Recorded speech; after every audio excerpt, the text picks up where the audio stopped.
So the first thing that we're going to do here is focus on the styling of the chat app. If you've already got some styles in mind and you've already maybe built the styles for this, you can go ahead and skip this. The only important thing to remember is that when it comes to actually implementing the JavaScript, you'll need to choose your selectors based on your class names or your IDs or whatever that may be. So we'll be go ahead and doing this, basically from scratch, and we'll build up the way this looks.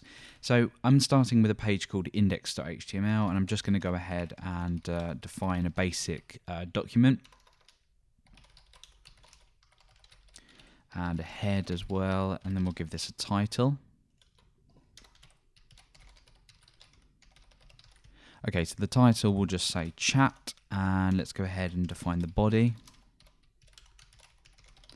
And within here, we'll go ahead and we'll create the markup, and then we'll just start to style things up. So I'm going to give this a wrapper with a class.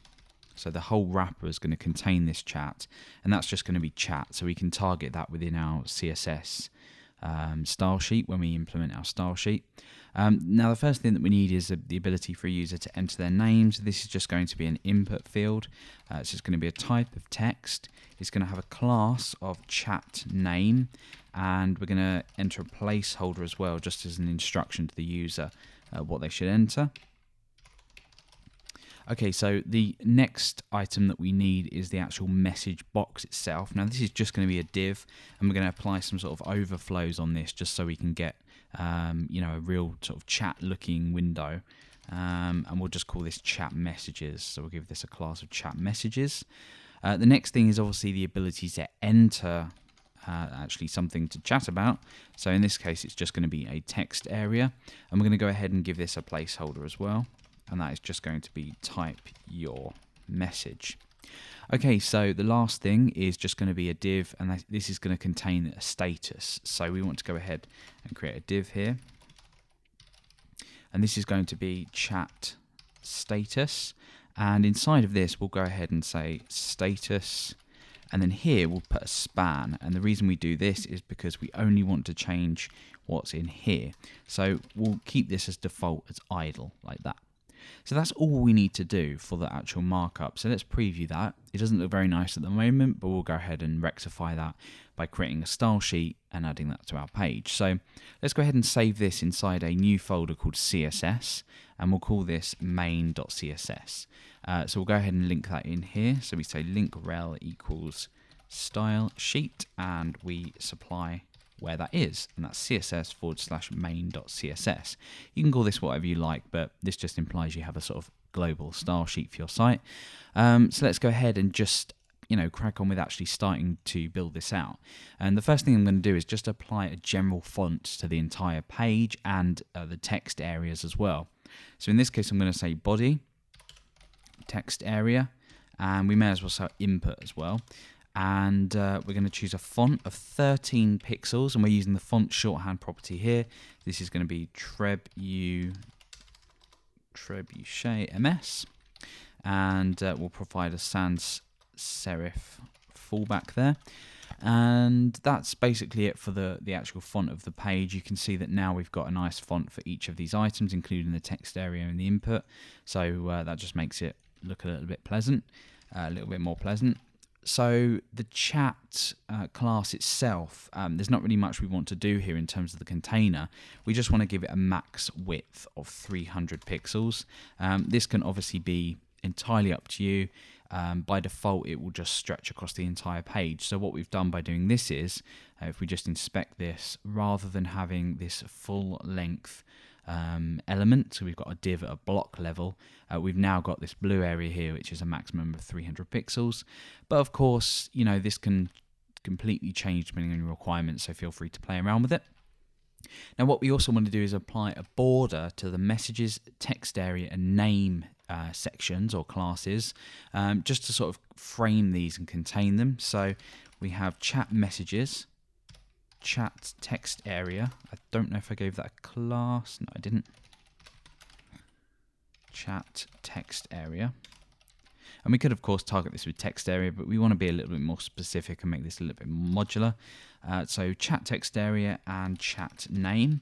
So we want this to be or we want this to have a border of 1 pixel solid and a sort of grey colour. So again, using the border shorthand property, and we want this to be like BBB. In fact, we don't need to do this with the text area. We can maybe target this just a little bit separate. Oh no, we can. So let's say chat text area like that. So now you'll see that that looks like this. So we've now got borders around each of these. So around chat messages, we've got a border. It doesn't look great at the moment because there's no height. Around chat name, we've got a border as well. But again, this is only around the actual element. So we need to, increase the size of these. This will be a width of 100.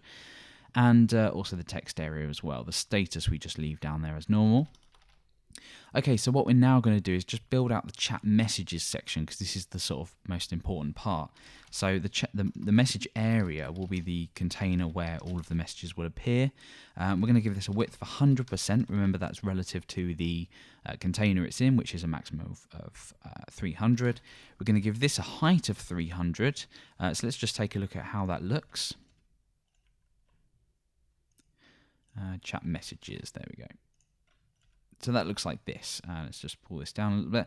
So we've now got this, and we can sort of resize this input field here in this text area just to sort of fit this kind of design. So we now have got a sort of baseline to work with. Now the chat messages is also going to have an overflow on it of a scroll, because if, say, you've got 200 messages in the chat area, a user might want to go down and scroll and view more.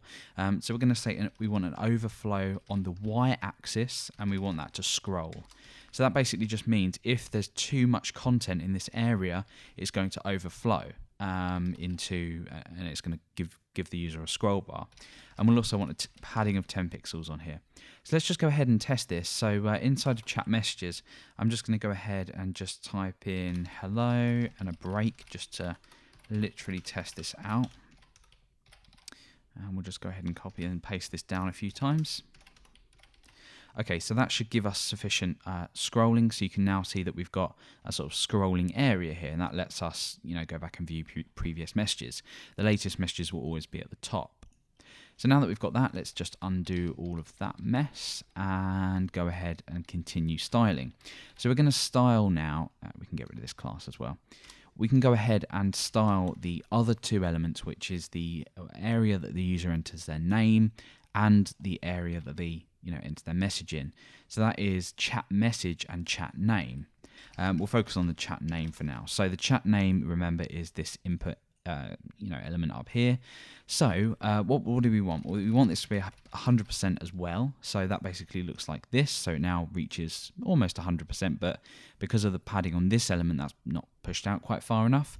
So when we go ahead and apply the padding to the chat name, that will then push that out a further 20 pixels, because we've got, remember, left and right padding, which adds up to 20. So we've now got something that looks a little bit nicer, and we'll go ahead and modify these borders in just a moment. We also then want to go ahead and focus on the chat text area.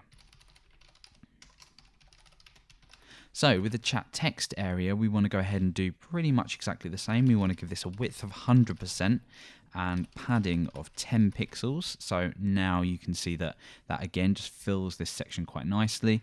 But let's go ahead and just get rid of these gaps here and make another couple of tweaks. So under chat name, we want to go ahead and we want to set the border bottom to 0, and that will just basically get rid of the border. And we're also going to set a margin of 0, so we won't get this tiny gap just here. So that just sort of nicely lines up with it then. So we've just got a line there, and that's it. So that's all nicely lined up. Let's do the same for the text area as well. It's pretty much the same, just the opposite. So we have a margin of 0, and we also have then a border top of 0. So that then does more or less the same thing, like this. So it just sort of nicely lines everything up. What we're also going to go ahead and do is we're going to set a max width on the text area. And the reason for this is that at the moment I can take this little corner and just drag this over here like that. We can disable that, but what I want to do is allow it to be pulled down but not across, because it doesn't seem necessary for it to be pulled across this way. So I'm going to go ahead and set a max width on this of 100%. Just change that. And what that will do is that will not allow me to drag it out, but will allow me to drag it downwards, which is fine. You know, we want our users to be able to enter more message if they want. So that's quite useful. Let's also go ahead and just color the chat status. So we'll put that as maybe, I don't know, some BBB or something like that. Maybe just to match the borders. And that's pretty much it. So that's a sort of grayed out now. Another thing that we want to do is just get rid of this blue focus line here for this element and this element.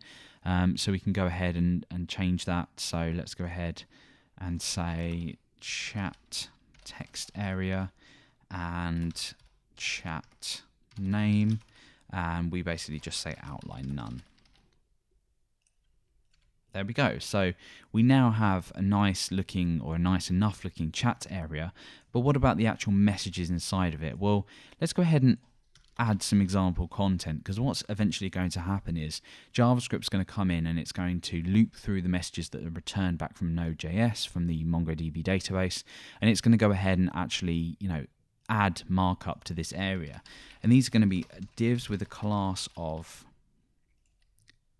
chat message, and inside of here we're going to go basically have a name and a message. So Alex, hello there, and we'll just duplicate this down and say Billy,